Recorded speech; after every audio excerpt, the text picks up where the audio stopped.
కేంద్ర రాష్ట్ర ప్రభుత్వాలు అనుసరిస్తున్నటువంటి కార్మిక ప్రజా రైతు వ్యతిరేక విధానాలకు నిరసనగా ముఖ్యంగా కేంద్ర ప్రభుత్వం తీసుకొచ్చినటువంటి చట్టాలు ఏదైతే పోరాడి సాధించినటువంటి చట్టాలు దాన్ని పూర్తి నిర్వహణ చేయడం కోసం ఉన్న చట్టాలను కూడా రద్దు చేస్తున్నారు.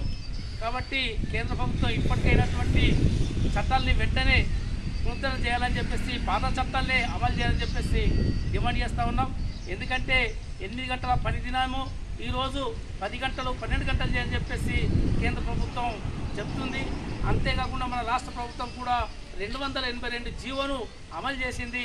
దాన్ని వెంటనే రద్దు చేయాలని చెప్పేసి మనం టీయూసీఐగా డిమాండ్ చేస్తూ ఉన్నాం. అట్లాగే ఈ సమస్యల పరిష్కారం కోసం కార్మికుల సమస్యల పరిష్కారంతో పాటు 4 లేబర్ కోడ్లను వెంటనే రద్దు చేయాలా, కార్మికుల హక్కులను పరిరక్షించాలని చెప్పేసి డిమాండ్ చేస్తూ రాష్ట్ర వ్యాప్తంగా టీయూసీఐ పెద్ద ఎత్తున ఆందోళన కార్యక్రమం పిలుపునివ్వడం జరిగింది. ఈ 31 తారీఖు నాడు మొత్తం రాష్ట్ర వ్యాప్తంగా జరుగుతున్నటువంటి కార్యక్రమం భాగంగా ఆర్మూర్లో 31 తారీఖు నాడు జంపీ హనుమాన్ నుంచి ర్యాలీ ఉంటుంది ఆర్టీఓ కార్యాలయం వరకు. దీన్ని మొత్తం కార్మిక వర్గం విజయవంతం చేయాలని చెప్పేసి పిలుపునిస్తూ ఉన్నాం. ఎందుకంటే ప్రభుత్వం చేస్తున్నటువంటి విధానాలు కార్మికులని బానిసలు చేసే విధంగా ఉన్నాయి. కాబట్టి ఈ బానిసలైతే కార్మికులకు రేపు ఉన్నటువంటి పని అంతా కూడా పోతుంది, మాట్లాడే హక్కు ఉండదు, కనీస హక్కులు ఉండయి. పోరాడి సాధించినటువంటి చట్టాలన్నీ కూడా నిర్వీర్యం చేస్తున్నారు. కాబట్టి ఈ చట్టాలను యథావిధిగా ఉంచాలని చెప్పేసి కార్మికుల కనీస వేతనాలు అమలు చేయాలి, వాళ్ళకు ఉద్యోగ భద్రత కల్పించాలి, పని కల్పించాలి.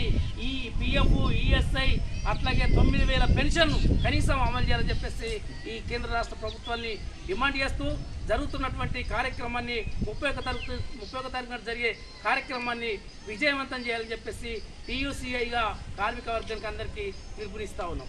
కేంద్ర రాష్ట్ర ప్రభుత్వాలు అనుసరిస్తున్నటువంటి కార్మిక ప్రజా వ్యతిరేక విధానాలకు నిరసనగా రాష్ట్ర వ్యాప్తంగా దేశవ్యాప్తంగా మన ప్రభుత్వాలు అనుసరిస్తున్నటువంటి విధానాలకు వ్యతిరేకంగా ముఖ్యంగా కార్మికులు పోరాడి సాధించుకున్నటువంటి చట్టాలను నిర్వీర్యం చేయడం కోసము ఈ ప్రభుత్వాలు కంకణం కట్టుకున్నాయి.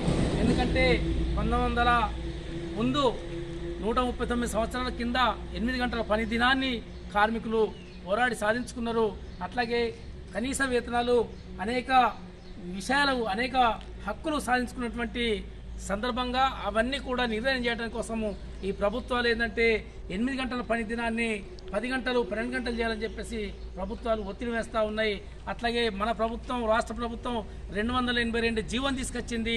దాన్ని వెంటనే రద్దు చేయాలని చెప్పేసి కార్మికులు పోరాడి సాధించుకున్నటువంటి చట్టాలను నిర్వీర్యం చేయకుండా పాత చట్టాలని మొత్తం యథావిధిగా ఉంచాలని చెప్పేసి ప్రభుత్వాన్ని డిమాండ్ చేస్తూ ఉన్నాం. ఎందుకంటే కార్మికులకు కనీస వేతనాలు అమలు చేయాలని చెప్పేసి సుప్రీంకోర్టు చెప్పినప్పటికీ మరి నెలకు 26,000 ఇవ్వాలని చెప్పేసి చెప్పినప్పటికీ ఇవ్వడం లేదు. మరి ధరలేమో విపరీతంగా పెరిగిపోతున్నాయి. నిత్యావసర వస్తువులు ఏది ఉందామన్న ధరలు పెరుగుతున్నాయి. కాబట్టి ఆ పెరుగుతున్న ధరలకు అనుగుణంగా 26,000 అమలు చేయాలని చెప్పినప్పటికీ ప్రభుత్వాలు ఇవ్వడం లేదు. దాన్ని వెంటనే 26,000 ఇవ్వాలి. అట్లాగే ప్రతి కార్మికులకు రాజీనామా చేసినప్పుడు వాళ్ళకు పెన్షన్ 9,000 రూపాయలు ఇవ్వాలా. అట్లాగే ఉద్యోగ భద్రత, పని గ్యారంటీ, పిఎఫ్, ఈఎస్ఐ ఇట్లా అనేక సౌకర్యాలు ఉన్నప్పటికీ కూడా దేని కూడా కార్మికులకు అమలు చేయడం లేదు.